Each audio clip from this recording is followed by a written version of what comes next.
Chapter 2. The Concept of Evolution as Cultural Myth. A myth is a traditional explanation of life and its origins, which so expresses or coincides with the contemporary spirit that its often radical contradictions and absurdities are never apparent, in that they express the basic presuppositions, however untenable, of everyday life and thought. No age has been free from its myths, but while quick to see the absurdities of outworn myths, it cannot see the contradictions in its own. The myth is a cultural expression, embodying the basic motives of the people. For example, among the American Indians, agricultural tribes found their religious faith and expressed their basic myths in terms of the heavenly bodies and the aspects of weather, whereas hunting tribes of the western intermountain area had a cycle of myths concerning the wolf and coyote, both, like themselves, hunters. However, the scope of the myth is deeper.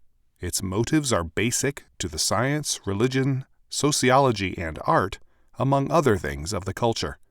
The fundamental motive of the modern era is, as Herman Dooyeweerd has pointed out, in Transcendental Problems of Philosophic Thought, a new critique of theoretical thought, nature and freedom, both requiring total claims radically in contradiction one to another, and yet quote-unquote necessary and inevitably true to modern man. The myth of an age infects every area of life, science and religion included. The Reformation principle, as enunciated by John Calvin, that Scripture is its own interpreter, and that alien categories and principles cannot be used in its interpretation, is anti-myth in purpose, but it has not usually been consistently applied, and throughout Christian history most interpretations of the faith of the Bible have been heavily infected by myth. Contemporary Christianity is largely an expression of the same modern myth which we find in science. What, specifically, is the nature of this myth? As we have noted, Dooyeweerd has seen its presuppositions to be nature and liberty. Between the two, a fundamental tension and contradiction exists. Quote, "The dialectical character of this humanist motive is clear.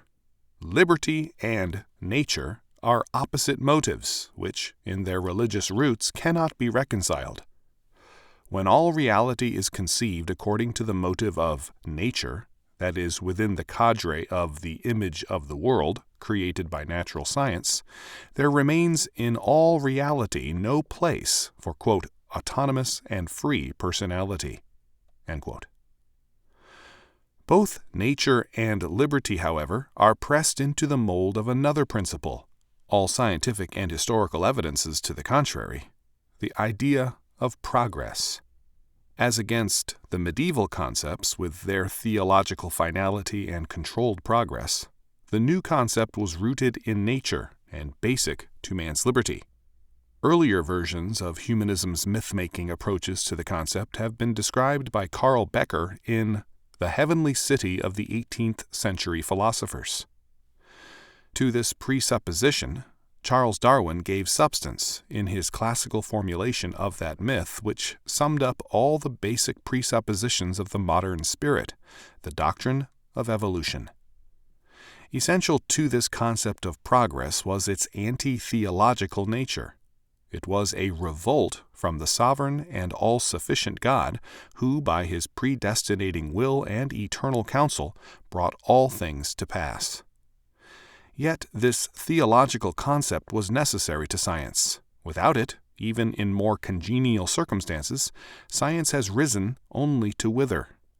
With it, despite all opposition, it had flourished, possessing a concept of unity of law which is basic to science. Valentine Hepp has called attention to the essentially Calvinist presuppositions of science in Calvinism and the Philosophy of Nature. Bernard Shaw saw the issue as one between Calvin's God and Darwin's evolution, and, quote, "the world jumped at Darwin," end quote. The world did indeed jump at Darwin, And much as the mythologists tried to portray science as persecuted by religion at that time, the plain fact is that the churches themselves, for the most part, eagerly climbed on the bandwagon, happy to be relieved of beliefs they had long since discarded to all practical intent. Darwin, in the concluding words of the next to the last paragraph of The Origin of Species, expressed his own confidence in this new quote-unquote eternal decree of progress. Quote, "As all the living forms of life are the lineal descendants of those which lived long before the Cambrian epoch, we may feel certain that the ordinary succession by generation has never once been broken, and that no cataclysm has desolated the whole world. Hence, we may look with some confidence to a secure future of great length. And as natural selection works solely by and for the good of each being, all corporeal and mental endowments will tend to progress towards perfection." End quote. Here is the quote-unquote scientific formulation of Romans 8:28. "For we know that all things work together for good to them that love God, to them that are called according to his purpose." It gives man everything. The God of Scripture and of Calvin promises total control moving to perfection, but without any infringement of man's freedom and autonomy. Accordingly, evolution as the new myth must and does promise more than the older theological formulations, but without any interference in man's life, without any being superior to or above him, and without any cosmic teleology to bind man to a purpose alien to his own. This evolution must have all the total scope of God's eternal decree, with none of his existence, controls, and requirements. Better a world without meaning than a world with God. To the myth, nothing is more unendurable or quote-unquote demonic than the God concept of Calvin. Herbert J. Mueller, for example, prefers this concept of a history without any inherent meaning as the means to preserve man's liberty. But Mueller, an historian, is one of those who has reacted against one aspect of the myth, the ascription of progress and structure to nature, in favor of the preservation at all cost of man's liberty, for him, the basic myth. Others, scientists in particular, cling to the myth in its fullest scope. Physicist Joseph Harold Rush, for example, is anxious to avoid any suggestion of teleology or some kind of God as suggested by the biochemist Lecomte du Nouillet in Human Destiny. God, of course, is not even considered by Rush. On the other hand, he rejects chance. Quote, "An organism is not a fortuitous concourse of atoms." End quote. There is structure, organization everywhere in the universe, each area having its quote-unquote organizing principle, and all working together. The principle, quote, "is inherent in the organization of the atoms themselves." End quote. This, however, he refuses to call teleology, let alone look to God. He believes in single-strand evolution, finds reason for it in the left-handed symmetry of molecules, and yet must speak of life as possibly, quote, "an accident that almost did not happen," end quote, and states that, quote, "carbon life has evolved from a fortuitous set of circumstances," end quote. While Rush cannot affirm spontaneous generation, an exploded concept, he can still write, quote, "It would be satisfying to find some kind of life on another planet, even lowly forms, to support our basic thesis that life is a spontaneously originating process," end quote. He can insist that, quote, "the scientist does not expect something to come from nothing," end quote, even as he must maintain that something did come from nothing. The Westminster Confession, chapter 3, 1, declared, of God's eternal decree, quote, "God from all eternity did by the most wise and holy counsel of his own will freely and unchangeably ordain whatsoever comes to pass. Yet so as thereby neither is God the author of sin, nor is violence offered to the will of the creatures, nor is the liberty or contingency of second causes taken away, but rather established." End quote. Evolution must fulfill a like function, providing the total ordination without affecting the liberty or contingency of second causes, but without any sentiency or being in itself. The other aspect of the myth, nature having been so well disposed of by Rush, is man, whose freedom has already been safeguarded by his concept of nature. Man will exercise his own eternal decree, beginning with his life and environment.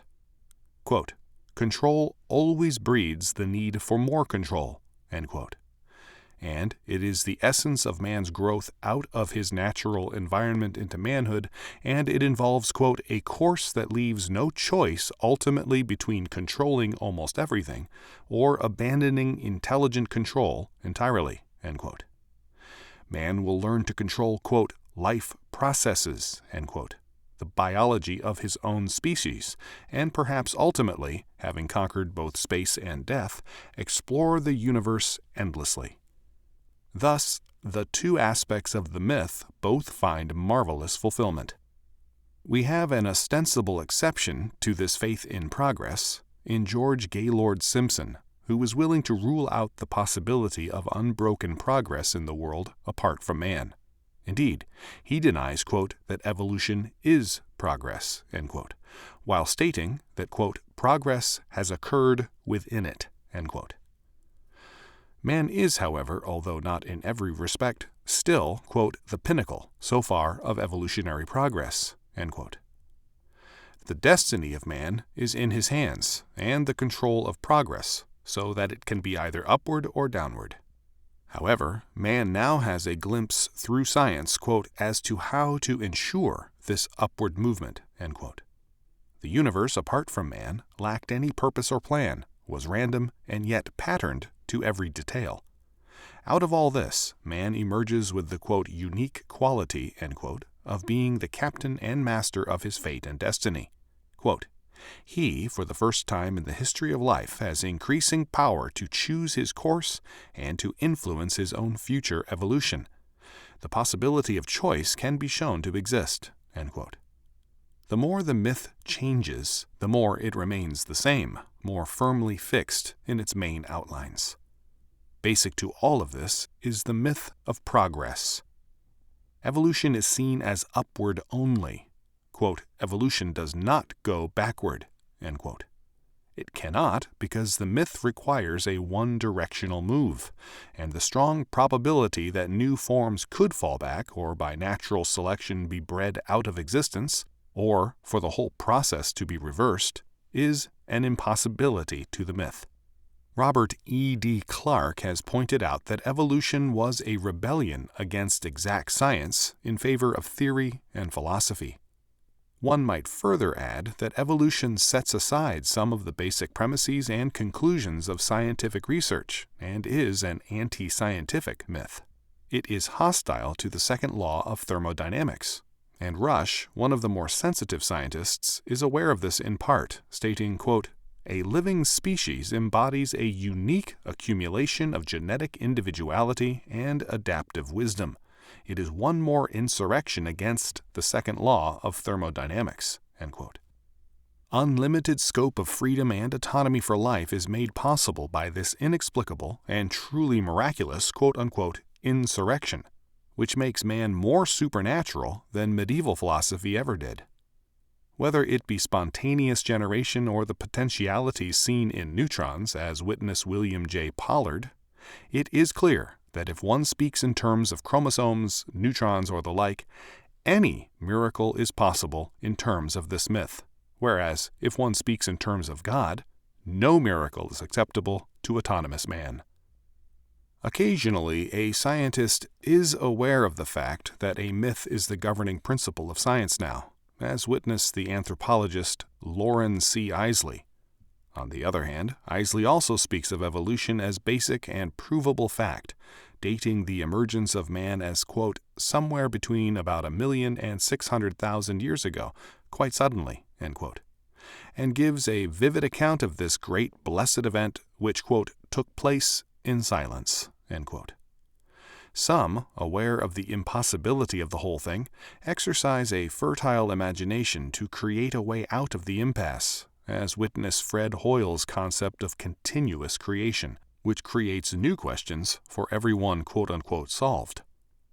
For the most part, the myth is accepted as true and needing no proof.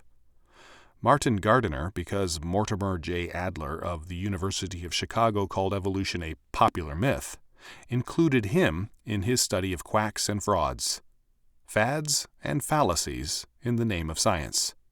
Quote, "The curious theories of modern pseudoscientists and the strange, amusing, and alarming cults that surround them, a study in human gullibility." End quote. To question the myth or to request proof is to be pilloried as a modern heretic and fool. For an example of the kind of quote-unquote proof offered, note Alfred Romer's Darwin and the Fossil Record in Natural History, subtitled by that publication thus, quote, "In the century since Darwin's controversial theory first appeared, paleontologists have established a solid foundation for evolution." End quote. This quote-unquote solid foundation turns out merely to be more extensive data and the belief that the picture is quote-unquote in harmony with evolution rather than special creation. There is no awareness that the harmony in either instance could be essentially in the mind of the beholder and in terms of his basic presuppositions. Clyde Cluckhorn, for example, states, quote, "Darwin's contribution was much less the accumulation of new knowledge than the creation of a theory which put in order data already known." End quote. But while the new order ran contrary to scientific knowledge, it fulfilled the requirements of the commanding cultural myth and thereby explained the data as nothing else could. Jacques Barzun, commenting on its success, notes that it placed the opposition in an immediate minority and quote-unquote superseded all other beliefs. Quote, "Nor is it hard to understand why it did, for it fulfilled the basic requirement of any religion by subsuming all phenomena under one cause." End quote. The first edition of Darwin's On the Origin of Species appeared on November 24, 1859, and all 1,250 copies sold out on the day of publication. It continued to sell at an amazing rate. Its influence in every area of life was rapid and far-reaching. According to von Uxel, Darwinism, quote, "is more a religion than a science." End quote. Its tenacity is precisely that it provides an all-inclusive and exclusive worldview, which, wherever Christianity has had any influence, man comes to expect of his working concepts.